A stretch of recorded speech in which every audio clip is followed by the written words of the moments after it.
Damhin ang pagpapala ng Panginoon. Umawit ng mga papuri at pasasalamat. Ito ang unang salmo sa 702 DZS, Radio TV, Agapay ng Sambayanan.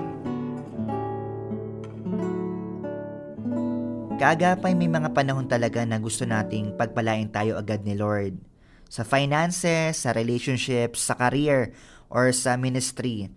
Pero minsan kahit anong dasal natin ng Lord, please bless me, parang walang nangyayari. At minsan we start to ask, Lord, bakit parang di mo ko binibigyan ng higit?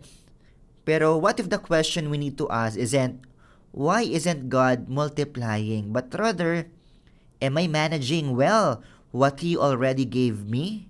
Magandang araw kaagapay, ako po ang inyong companion, Kyle Garcia, at yan po ang ating mapag-uusapan dito yan sa unang salmo. Sabi sa Luke 16 verse 10, whoever can be trusted with very little can also be trusted with much, and whoever is dishonest with very little will also be dishonest with much. Ang malinaw dito, bago ibigay ni God ang much, tinitignan muna niya kung paano mo hinahawakan ang little. We often pray for increase, but God checks first.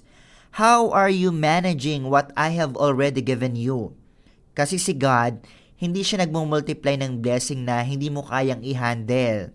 Bakit? Because blessing without discipline can destroy you. Pwede kanyang sirain.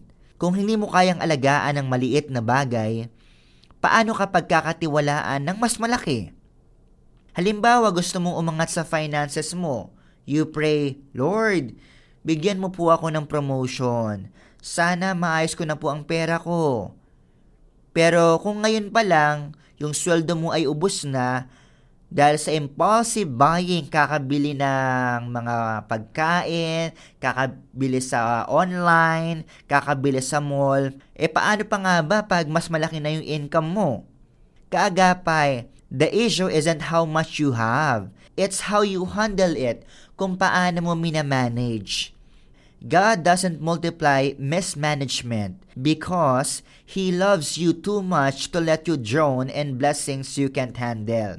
Alam mo, gusto ng Panginoon na mag-grow ka into the blessing, not collapse under it. Ganon din sa relationships. Minsan gusto natin ng healthy friendships, romantic relationships, o mas magandang team dynamics. Pero if we can't even manage to communicate with love, with patience, and humility, paano tayo makakahandle ng mas malalim na connection? Baka kaya hindi pa binibigay ni Lord yung gusto mong the one kasi gusto niya turuan ka muna niyang alagaan yung mga taong nasa paligid mo ngayon. Hindi mo kailangan hintayin ang perfect na relationship bago mo matutuhang maging faithful. Start managing well what you already have, tulad ng mga kaibigan mo, yung family mo, workmate mo, churchmates mo, or even yung mga part ng ministry. Kasi kung marunong ka magpahalaga sa maliit, si Lord mismo ang magbubukas ng mas malaking opportunity. Naalala mo ba yung parable of the talents sa Matthew 25 verses 14 to 30? Ibinigay ng master sa 3 servants ang iba't ibang halaga. Yung isa 5, yung isa 2, yung isa 1 talent.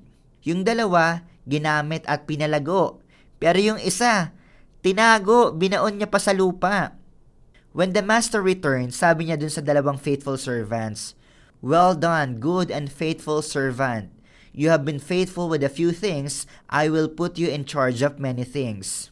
Pero dun sa servant na tinago lang yung talent niya, sabi ng master, you wicked and lazy servant. Tapos, kinuha pa yung talent na meron siya at binigay sa iba. Ang sakit, 'di ba? Pero totoo 'yon. Kasi si God hindi siya nagmo-multiply ng bagay na hindi mo ginagamit ng tama. Kung gusto mong palaguin ni Lord ang life mo, dapat ready kang maging faithful. Kung gusto mong palaguin ni Lord ang life mo, dapat ready kang maging faithful manager. Hindi takot sa stewardship. Kaagapay, napapansin mo ba na minsan yung mga tao na faithful sa maliit, sila rin yung patuloy na lumalago. Hindi dahil sa, maswerte sila, pero marunong silang magpahalaga. Yung consistent na nagtatabi ng savings kahit maliit, eventually nagiging stable. Yung maingat sa relationship, nagkakaroon ng deep connections. Yung faithful sa ministry, kahit walang nakikita, eventually, pinapalawak ni Lord ang influence nila. God multiplies what you manage well. Kaya kung gusto mong maranasan ang increase, start by being a good steward of what's already in your hands. So isipin mo ngayon ano ba yung meron sa mga kamay mo? Ano ba yung hinahandle mo ngayon? Kaperahan, power, influence, mga talento or skill, or mga tao. 'Di ba? Yaan yung binigay sa'yo ng Panginoon para i-manage ng mabuti. Minsan kasi gusto natin ng harvest pero ayaw natin magtanim. Gusto natin ng promotion pero ayaw natin ng process. Gusto natin ng breakthrough, pero ayaw natin dumaan sa discipline. God uses small things to prepare us for big things. Hindi niya binibigay agad ang more kasi alam niya hindi pa natin kaya. He waits until our hearts are ready, our habits are right, and our motives are pure. Kaya kung nasa waiting season ka ngayon, huwag mong isipin na para bang walang nangyayari. Baka tinuturuan ka lang ni Lord kung paano maging faithful sa maliit para kapag dumating na yung mas malaki, ready ka. So, time to reflect ka agapay. Ngayong araw na to, mag-pause ka. Lord, may mga bagay ba sa buhay ko na hindi ko na ma-manage ng tama? Maybe it's your time. Lagi kang pagod kasi hindi mo napaprioritize ang rest and presence niya. Maybe it's your finances. Ginagastos mo lahat pero di mo nakikita kung saan napupunta. Or maybe it's your relationships. Busy ka sa ministry pero nakakalimutan mong magmahal ng totoo.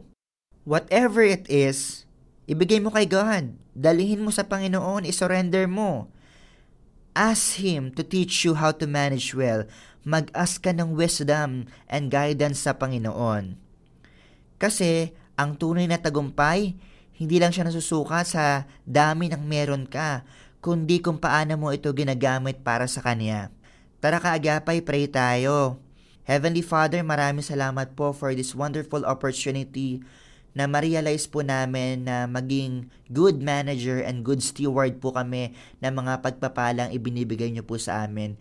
Dalangin ko po, Panginoon, na patuloy niyo kaming turuan at gabayan sa tamang pag-handle ng mga pagpapala at biyaya na ipinagkakaloob niyo po sa amin. Panginoon, whatever it is na patuloy niyong ibinibigay sa amin, kayo po ang manguna at maging sentro po nito.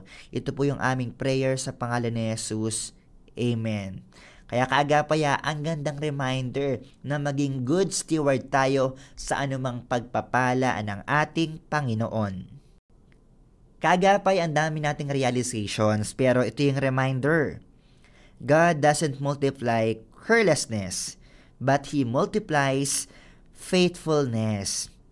Kung gusto mong pagpalain ka ng Panginoon, yung buhay mo, start managing what you already have, tulad ng oras mo, talento mo, or anumang mga treasure. Maging tapat sa maliit, kasi doon nagsisimula ang tunay na pagpapala. God is not withholding blessings for you or from you. He is preparing you to handle them. So, kung alam mo na mag-manage ng maayos, and you are not just proving your ability, you are showing your maturity.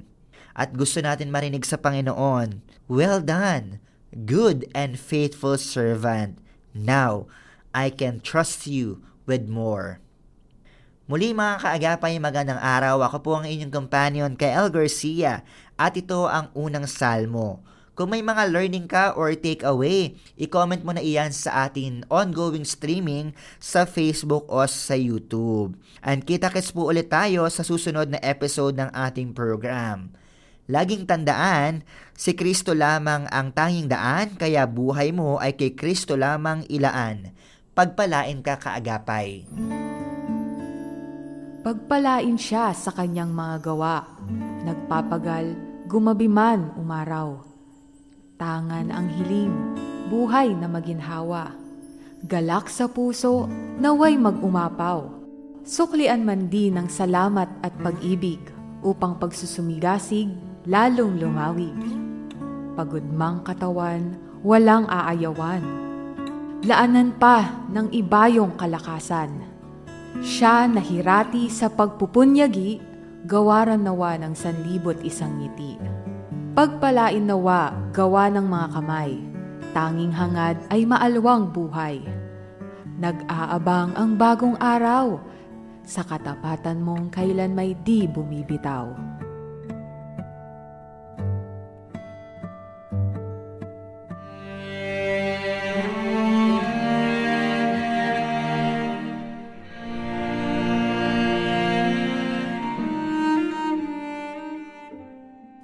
Panginoon, maraming salamat po sa panibagong araw, panibagong buhay, panibagong pag-asa. Sa aking paglalakbay, kayo po ang siyang gumabay. Sa paghawak ko ng aking manibela, ikaw ang siyang maging direksyon. Sa bawat tutunguhin, sa bawat paroroonan, ligtas na biyahe ang aking hiling. Pagpalain nawa ang aking mga kamay upang maihatid ng maayos ang bawat mga sakay. Bigyan po ninyo ako ng matuwid na pananaw at mahabang pasensya sa mga kakaharaping pagsubok sa lansangan. Paghariin po ninyo ang pusong mapagpakumbaba at malawak na pangunawa sa kapwa. Dalangin ko po na sa maliit kong pamamaraan ay maging pagpapala ang aking sasakyan. Sa inyong mga kamay, isinasaalang-alang ko ang kaligtasan ng aking patutunguhan. Sa pangalan ni Jesus, Amen.